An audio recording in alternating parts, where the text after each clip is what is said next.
आवाज आ रही है? हाँ। आपका टेस्ट होगा बुधवार को, जिसमें आपसे पूछी जाएगी न्यायपालिका। ठीक है?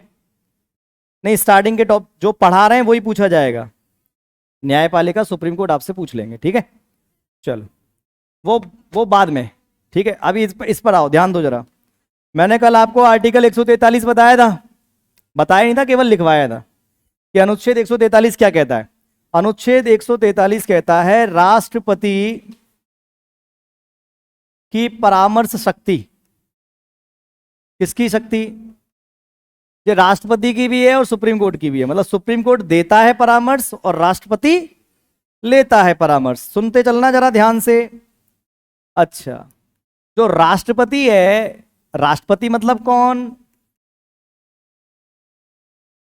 ये क्लियर है ना बात? राष्ट्रपति तो कौन है? एक तो रबर बैंड है वो तो बेचारा, उसको तो सुनना पड़ेगी, उसकी चलती मलती नहीं है। सुनते चलना जरा, ध्यान समझ लो, उसके बाद फिर मैं आपको लिख तो अपन लेंगे ही, कोई दिक्कत नहीं है। राष्ट्रपति को कोई भी संवैधानिक सलाह लेनी है किसी भी प्रकार की, तो राष्ट्रपति सीधे सलाह किससे लेगा? सुप्रीम कोर्ट से। और सुप्रीम कोर्ट उसको सलाह देगा। अब ये राष्ट्रपति के ऊपर है कि बात सलाह को माने और ना माने। ऐसा नहीं है कि राष्ट्रपति अपने कोई निजी काम के लिए सलाह ले रहा है कि भैया ये बताओ कि हमारे यहाँ ब्याह है तो कौन सो हलवाई कर लें। सुप्रीम कोर्ट के जज बता रहे हैं उनको, हाँ हम बताएं भाई साहब, कल्लू हलवाई बहुत अच्छा, वो उसको कर लो। ऐसी कोई सलाह नहीं ली जाएगी। केवल सलाह ली जाएगी ऐसी जिसका संबंध संविधान से संबंधित हो, संवैधानिक हो, वैधानिक हो, वो इस प्रकार की सलाह ली जाएगी। तो अब आपके मन में उठना चाहिए प्रश्न कि सर चलो ठीक है, संवैधानिक सलाह ले ली उसने, तो क्या कभी ऐसी कोई सलाह राष्ट्रपति ने ली है? तो मैं आपको कहूंगा हाँ, कई बार ली है। कई बार सलाह ली गई है। किसके द्वारा? राष्ट्रपति के द्वारा। एक बार दिल्ली से रिलेटेड कुछ कानून वानून था, कुछ बातें थी शुरुआत में, तब सलाह ली। तो सुप्रीम कोर्ट अपने हिसाब से सलाह दे देता है। एक दो बार, अच्छा तो मैं कई बार सरकार इसका फायदा भी उठाती है, सलाह लेने वाला, कि जैसे मान लो कोई मैटर है, सरकार को फैसला लेना है। अब सरकार फैसला ले लेगी तो आफत है, नहीं लेगी तो आफत है। अच्छा मेरे को एक बात बताओ, जनता के बीच में कौन जाता है? न्यायपालिका जाती है, सरकार जाती है? सरकार ने अगर कोई निर्णय लिया और जनता को पसंद नहीं आया, जनता को पसंद, तो आफत किसकी है? जनता की है, सॉरी सरकार की या न्यायपालिका की? भाई वोट मांगने तो सरकार को जाना है ना। तो सरकार कई बार दिमाग लगाती है, तो वो पूछती है कि बताओ इस वाले मामले में हम क्या करना चाहिए। जैसे एक आपने अयोध्या तो सुना ही है, मंदिर विवाद है ना। एक बार सरकार ने सुप्रीम कोर्ट से सलाह ले रहे हैं कि बताओ हम क्या करें इसमें, ये जगह मंदिर की है या किसी अन्य धर्म की है। तो सुप्रीम कोर्ट ने कहा यार ये हम कोई पुरातत्व विभाग वाले दिख रहे हैं तुम्हें? ये फैसला हम कैसे कर सकते हैं कि मंदिर की जगह है कि किसकी जगह है? तुम ये फैसला किससे करवाओ? ये फैसला करवाओ जो इतिहास को जानता हो, जो पुरातत्व की चीजें देखता हो, तुम उससे फैसला करवाओ। तो कुल मिलाकर के इतनी सी बात है, कई बार जब सरकार कहीं फंसती है तो वह सुप्रीम कोर्ट से सलाह लेने का पूरा अधिकार रखती है। और वह सलाह किसके द्वारा दी जाती है? राष्ट्रपति के द्वारा ली जाती है और सुप्रीम कोर्ट उसको सलाह देता है। उस सलाह को मानना ना मानना वो राष्ट्रपति के ऊपर है। और सलाह जो होगी वो संवैधानिक किसी विषय से जुड़ी हुई होनी चाहिए। क्लियर है ये बात? अच्छा अब आते हैं जरा पीआईएल पे। पीआईएल बड़ी खूबसूरत चीज है न्यायपालिका की। ज्यादा नहीं बताऊंगा, उतना ही बताऊंगा क्योंकि अपन को देना है एसएससी जीडी का पेपर। ठीक है, एसएससी जीडी तो देना है, एमपी पुलिस देना है। वो केवल यही पूछेगा कि बताओ पीआईएल किसके द्वारा लाया गया था। तो कल मैंने आप 1980 के करीब में ये कॉन्सेप्ट लाया गया। कब लाया गया? 1980 करीब में। कौन सा कॉन्सेप्ट? पीआईएल। इसको बोलते हैं बेटा हिंदी में जनहित याचिका। अब जब मैं समझा दूंगा ना आपको, तो आप में से कईयों के दिमाग में चलने लगेगा कि यार पीआईएल डाल देते हैं अपन भी एक आध। क्योंकि ये चीज ही ऐसी है, ये चीज ही ऐसी है। क्या? पीआईएल। इसी पीआईएल ने, आपने पिक्चर देखी जॉली एलएलबी? नहीं देखी? तुम मेरी तरह पिक्चर नहीं देखते, मैं बहुत देखता हूं। जनहित याचिका, अच्छा इसके शब्द में जाओ। याचिका होती है क्या? जो आप कोर्ट में लगाते हो, याचना करना, याचिका, अपील करना। अब इस शब्द में क्या है? जनहित। किसके हित की याचिका है ये? जनता के हित की याचिका है। पहले क्या होता था ना बंधु, जब तक ये कॉन्सेप्ट आया नहीं था न्यायपालिका में, तब तक ये था कि जिसका केस वही केस करे, बाकी कोई कुछ नहीं कर पा रहा है। जैसे एक उदाहरण देते हैं तुम्हें, हमारे देश के एक बहुत बड़े वो रहे हैं कलाकार, हीरो, है ना, वो कहीं से आ रहे होंगे। हालांकि न्यायपालिका में तो उन्होंने ऐसा साबित कर दिया कि मैं तो था ही नहीं, ड्राइवर था, और हमें भी पता है जन्नत की हकीकत, लेकिन दिल बहलाने के लिए ख्याल अच्छा है। तो हुआ क्या साहब, उनकी गाड़ी से कुछ लोग फुटपाथ पे बेचारे सो रहे थे। अपने यहाँ पे भी तो सोते हैं फुटपाथ पे लोग बाग। अब कोई गाड़ी से आए रात के समय और उस फुटपाथ पर गाड़ी चढ़ाते हुए निकल जाए, तो ऐसा कुछ केस हुआ। अब वो थे बहुत अरबपति व्यक्ति, अब उनके खिलाफ कोई, जब कोई सरपंच के खिलाफ तो रिपोर्ट लिखता नहीं, अपने अरबपति आदमी के खिलाफ रिपोर्ट लिखेंगे, सच्चाई तो ये है। तब हुआ क्या, एक्सीडेंट हुआ, बाद में लीपापोती कर दी गई। लेकिन एक सामाजिक कार्यकर्ता उनके पास पहुंचे या पहुंची, शायद मेल थी फीमेल थी याद नहीं है, उनने उन जिनका एक्सीडेंट हुआ था उनके बिहाफ पर केस कर दिया। पीआईएल एक ऐसी याचिका है जो जनता के हित से जुड़ी हुई है। अगर कोई व्यक्ति या कोई समाज या कोई संस्था या कोई जनता का समूह अपना केस नहीं लड़ पा रहा है किसी कारण से, तो उसके बिहाफ पर कोई भी केस कोर्ट में कर सकता है। नहीं यही समझ में?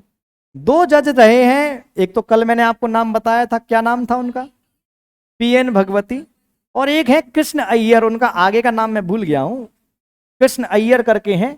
ये दो जजों का कॉन्सेप्ट है जो ये लेके आए, और ये वाकई में एक बहुत अच्छा कदम।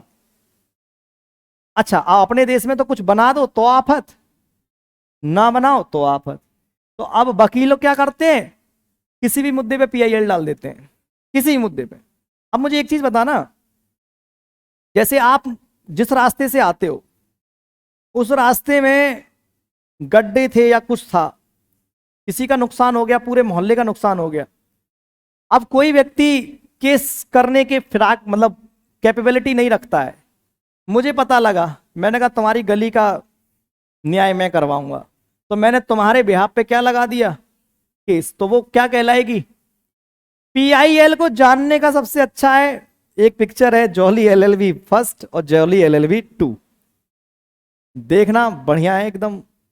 कई बार जो सिनेमा है, देखो सिनेमा की लोग बेइज्जती करते हैं, और करनी भी चाहिए, कुछ हरकतें भी उनकी ऐसी हैं, है ना, लेकिन सिनेमा को हम पूरी तरह से नकार नहीं सकते। इसी सिनेमा ने हमको पान सिंह तोमर के बारे में बताया, नहीं तो कौन समाज जानता था? आपके क्षेत्र के लोग जानते होंगे, पूरा देश तो नहीं जानता था। इसी सिनेमा ने मिल्खा सिंह के बारे में बताया, इसी सिनेमा ने मैरी कॉम के बारे में बताया, इसी सिनेमा ने हमारे पुरानी अच्छी चीजें बताई, परंपरा को दिखाया। तो सिनेमा कुछ गलत है तो बहुत अच्छा भी है, और कई बार सामाजिक मुद्दों को वो सिनेमा में दिखाते हैं कि भाई ये देखो। नहीं तो तुम क्या जानो, पान सिंह तोमर दद्दा को कोई जानता? लेकिन देश, पूरा देश को जनवा दिया। मेरे को ईमानदारी से बताना, तुम इतने बैठे हो 100-150 की संख्या में, तुम में से मिल्खा सिंह को मिल्खा सिंह मूवी से पहले कौन जानता था? लेकिन मिल्खा सिंह को फेमस किया। तो सिनेमा की आप बुराई नहीं कर सकते कि सिनेमा पूरे ही खराब है, लोग पूरे गंदे हैं। कुछ लोग गंदे हो सकते हैं, पूरी व्यवस्था गंदी नहीं होती। बात समझ में आया ना? तो जो दो अच्छी हैं जो तुमको बताएंगे कि जनहित याचिका क्या है। जॉली एलएलबी फर्स्ट में भी ऐसे ही कुछ है। क्या है उसमें? एक अमीर व्यक्ति गरीब के ऊपर गाड़ी चढ़ा देता है और रिपोर्ट में बच जाता है, केस में बच जाता है। एक वकील होता है जिसको फेमस होना होता है, उसका काम धंधा चल नहीं रहा होता है, तो उसने कहा क्या किया जाए, क्या किया जाए। उसने कहा पीआईएल डाल दो। किसके खिलाफ? अब जैसे मान लो अपने ग्वालियर का सबसे बड़ा अमीर व्यक्ति हो, जिसके संबंध हो बड़े बड़े नेताओं से, व्यवस्थाओं से, सरकार से, मुख्यमंत्री से, सबसे, और उसके खिलाफ तुम केस लगा दो, तो तुम ये बताओ तुम फेमस नहीं होगे? एक बार तो पेपर में नाम छप ही जाएगा। तो पहले तो वो इसलिए लगाता है, लेकिन बाद में उसको समझ में आता है कि नहीं यार, काम ईमानदारी, और वो हरा देता है उसको, उसको सजा दिलवा देता है सबूत सबूत जुटा के कि गरीब लोग मरे हैं, मजदूर मरे हैं, उनके संग क्या होना चाहिए? न्याय होना चाहिए। तो ये व्यवस्था कौन लेके आया था 1980 में? पीएन भगवती और कृष्ण अय्यर, ये दो न्यायमूर्ति थे जिनके द्वारा पीआईएल लाई गई। मैंने बहुत शॉर्ट फॉर्म में बताया है, कुछ विषय दिए गए हैं, न्यायपालिका ने व्याख्या करी है कि इन इन विषयों पर आप पीआईएल लगा सकते हो, इन इन विषयों पर नहीं लगा सकते हो। लेकिन हाँ, पीआईएल अच्छी चीज है जिसको लगाते हैं लोग, ठीक है। और इंग्लिश में क्या कहते हैं, इसका फुल फॉर्म क्या है? Public interest litigation. क्लियर है ना? हाँ, ये दो चीज हो गई। और क्या छोड़ा था कल मैंने आपको पढ़ाने के लिए? 2 लाइन छुड़वाई थी, छुड़वाई थी क्या 2 लाइन? बाद में लिखवा देंगे इसको, आगे का बताओ। टॉपिक को खत्म करना है आज अपन को।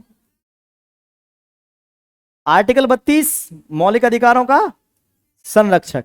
अगर आपको लगता है कि मौलिक अधिकारों का आपका हनन हो रहा है, तो अनुच्छेद आर्टिकल 32 पावर देता है कि सीधी सुनवाई आपकी कहां होगी, कहां होगी। और आपको मैं रिट जो है 5 तरह की, उनको मैं आपको मौलिक अधिकारों में बहुत अच्छे से पढ़ा चुका हूं। बस समझ में आया ना?